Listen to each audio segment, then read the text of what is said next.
Pernah nggak sih kalian ngeliat barang, tapi dia justru kelaku beratnya hanya ketika didiskonin aja.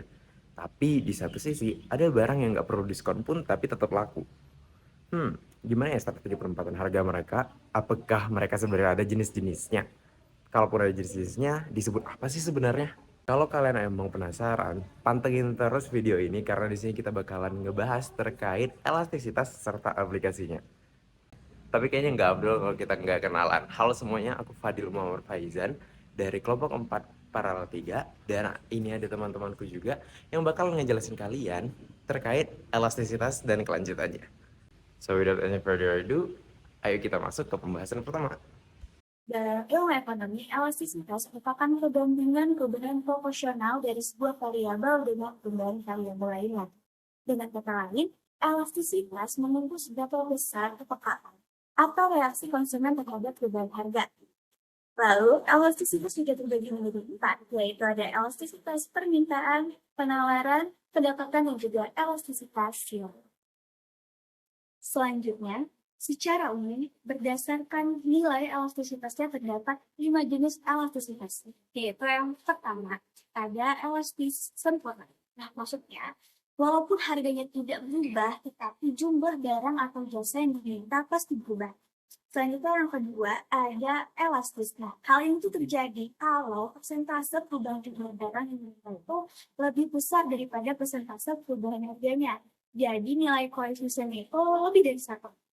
Lalu yang ketiga ada elastisitas unit. Nah, hal ini terjadi kalau persentase perubahan jumlah barang yang diminta sama dengan persentase perubahan harganya. Maka nilai koefisiennya itu sama dengan 1. Lalu yang keempat ada inelastis. Nah, kalau ini tuh persentase perubahan jumlah barang yang diminta itu lebih kecil daripada persentase perubahan harganya. Jadi nilai koefisiennya itu lebih kecil dari 1. Dan yang terakhir ada inelastis sempurna. Hal ini tuh terjadi seperti berapapun perubahan harga yang terjadi itu nggak bakalan berpengaruh terhadap jumlah barang atau jasa yang dimintanya. Nah, selanjutnya adalah elastisitas harga permintaan. Kalian tahu nggak sih apa itu elastisitas harga permintaan? Elastisitas permintaan adalah persentase perubahan jumlah yang diminta akibat dari 1% perubahan harga. Kita bisa ngitung dari rumus ED atau elastisitas demand sama dengan delta Q per delta P dikali P per Q. Atau bisa juga persentase perubahan jumlah yang diminta dibagi persentase perubahan harga.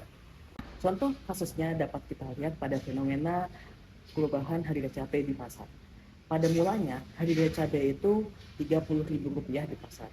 Tapi menjelang hari raya Idul Fitri, harga cabai melonjak naik menjadi Rp70.000 per kilogram. Akibatnya, yang biasanya penjualan itu ada permintaan sebesar 200 kg, turun menjadi 120 kg. Nah, mari kita hitung elastisitasnya. Nah, tadi kan yang diketahui delta Q-nya sama dengan 200 dikurang 120 sama dengan 80 kg. Delta P-nya sama dengan 70.000 dikurang 30.000 yaitu Rp40.000. Q awalnya permintaannya sebesar 200 kg dan harganya sebesar 30.000. Jadi, kalau kita hitung ED sama dengan delta Q per delta P dikali P per Q sama dengan 80 dibagi 40.000 dikali 30.000 dibagi 200. Hasilnya 0,3. Nah, jadi dalam kasus cabai ini, cabai itu bersifat inelastis. Makanya, perubahan harga tidak akan berpengaruh secara signifikan terhadap perubahan jumlah yang diminta. Kita sebagai mahasiswa bisnis, pasti kita akan melihat dari kacamata penjual dong. Nah, salah satu tujuan dari berwirausaha itu untuk memaksimalkan profit. Salah satu caranya yaitu dengan maksimisasi total revenue. Ada beberapa cara kalau kita udah tahu berapa elastisitas barang yang kita jual. Nah, yang pertama, kalau barang kamu elastis, strateginya adalah kamu bisa ngasih diskon nih. Jadi, misalnya kamu ngasih diskon sedikit aja, penjualan kamu tuh volumenya akan meningkat lebih signifikan daripada harga yang kamu potong. Jadi, total revenue kamu akan meningkat. Nah, yang kedua, kalau barang kamu sifatnya inelastis, Justru kalau barang kamu inelastis, strateginya adalah naikin harganya. Karena kalau kamu naikin harganya, orang-orang tuh nggak akan terlalu terpengaruh dan mereka tetap akan beli produk kamu. Selanjutnya adalah elastisitas penawaran. Elastisitas penawaran didefinisikan sebagai sebuah pengukur kepekaan jumlah penawaran suatu barang dengan harganya itu sendiri. Untuk penawaran yang elastis, strategi yang tepat untuk digunakan adalah fokus pada penetapan harga yang bersaing dan sensitif terhadap pasar.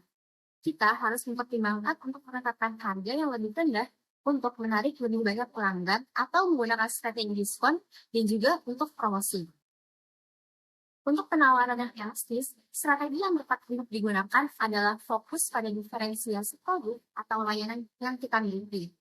Tingkat elastisitas yang rendah berarti perubahan harga tidak akan signifikan dalam jumlah permintaan, sehingga kita dapat menetapkan harga yang lebih tinggi dengan tetap memberikan nilai tambah yang jelas kepada pelanggan.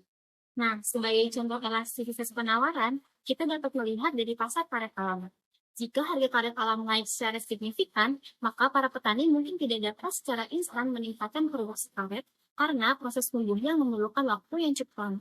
Dalam hal ini, penawaran karet alam bersifat inelastis dalam jangka pendek. Namun, dalam jangka waktu yang lebih panjang, para petani dapat merespon terhadap kenaikan harga dengan menanam lebih banyak tanaman karet atau mengalokasikan lebih banyak sumber daya untuk produksi karet. Dalam hal ini, penawaran karet alam bisa menjadi lebih elastis. Berikutnya adalah elastisitas pendapatan. Elastisitas pendapatan itu mengukur berapa besar jumlah barang yang diminta bereaksi terhadap perubahan pendapatan konsumen. Elastisitas pendapatan dihitung sebagai persentase perubahan jumlah barang yang diminta dibagi dengan persentase perubahan pendapatan. Di elastisitas pendapatan itu terdapat jenis barang, ada barang normal, inferior, dan juga barang superior. Barang normal itu merupakan jenis barang yang tingkat permintaannya bertambah karena penghasilan konsumen meningkat. Contoh dari barang normal yaitu barang-barang sebagai kebutuhan pokok. Berikutnya barang inferior. Barang inferior adalah barang yang permintaannya turun seiring pendapatan konsumen bertambah. Contoh dari barang inferior itu seperti alat transportasi. Konsumen dengan pendapatan yang terbatas cenderung menggunakan layanan transportasi umum. Ketika pendapatan meningkat, mereka lebih mungkin untuk menggunakan transportasi pribadi. Terakhir, barang superior, yaitu barang-barang yang jumlah permintaannya meningkat apabila pendapatan konsumen meningkat. Barang superior itu contohnya adalah barang-barang mewah. Barang-barang seperti kebutuhan pokok cenderung mempunyai elastisitas yang lebih kecil. Karena ketika pendapatan konsumen meningkat, konsumen akan memiliki kemampuan untuk membeli kebutuhan pokok dalam jumlah yang lebih banyak. Maka dari itu, elastisitas pendapatan dari kebutuhan pokok cenderung inelastis. Nah, barang-barang seperti barang mewah cenderung mempunyai elastisitas yang lebih besar. Karena konsumen dapat dengan mudah beralih ke barang yang lain apabila terjadi perubahan pada pendapatannya. Maka dari itu, elastisitas barang mewah cenderung lebih elastis. Kemudian, elastisitas permintaan silang. Ini mengukur bagaimana kuantitas yang diminta pada suatu barang berubah seiring dengan perubahan harga barang lainnya. Kalau kita berbicara tentang elastisitas silang, maka kita diminta untuk menganalisis hubungan antara kedua barang. Kenapa harus kedua barang? Jadi memang syarat utama dari elastisitas silang itu harus mengkomparasi antara dua jenis barang yang berbeda. Nah, untuk rumusnya sebenarnya sama aja dengan elastisitas yang lainnya. Tapi karena tadi kita udah bicara tentang dua barang yang berbeda, kemudian X dan Y, jadi di elastisitas silang ini kita harus memasukkan X dan Y-nya ke dalam rumus tersebut. Nah, rumusnya ini jadi EC sama dengan persentase dari delta QS per persentase delta PY. Atau bisa juga pakai rumus EC sama dengan delta QS per delta PY. Tapi dikali PY per QS. Oke, contoh dari barang substitusi ini, misalnya di pasar itu harga motor Honda naik, maka permintaan untuk motor Honda ini akan menurun. Nah, orang-orang akan beralih untuk membeli motor Mio. Maka permintaan untuk motor Mio ini akan jadi naik. Di sini, karena P atau harga dari motor Honda itu naik, dan Q atau permintaan untuk motor Mio ini juga naik, maka keduanya menjadi positif. Maka dari itu mereka adalah barang substitusi atau pengganti. Nah, biar lebih mudah penghafalnya nih, kalian bisa pasangin aja Q-nya ini sama X dan P-nya ini sama Y. Setelah itu, dari elastisitas silang ini akan menghasilkan dua jenis nilai. Nilainya itu ada positif sama negatif. Untuk nilainya yang positif ini berarti kedua barang bersifat substitusi atau barang pengganti. Dan kalau nilainya negatif, berarti kedua barang tersebut bersifat komplementer atau barangnya pelengkap. Nah, setelah bahas banyak sekali pembahasan soal elastisitas, gimana kalau kita coba lihat contoh kasus nyatanya yang kurasa cocok banget buat kita kaitin sama elastisitas ini.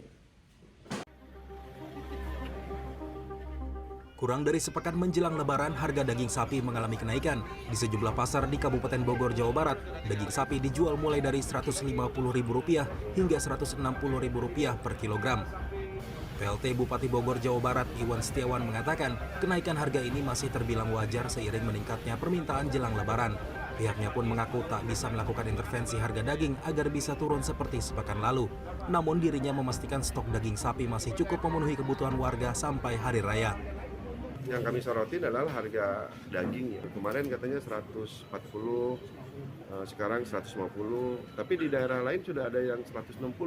Mungkin kemampuan kita daerah ya menjamin, tadi saya tanya, ketersediaan barang.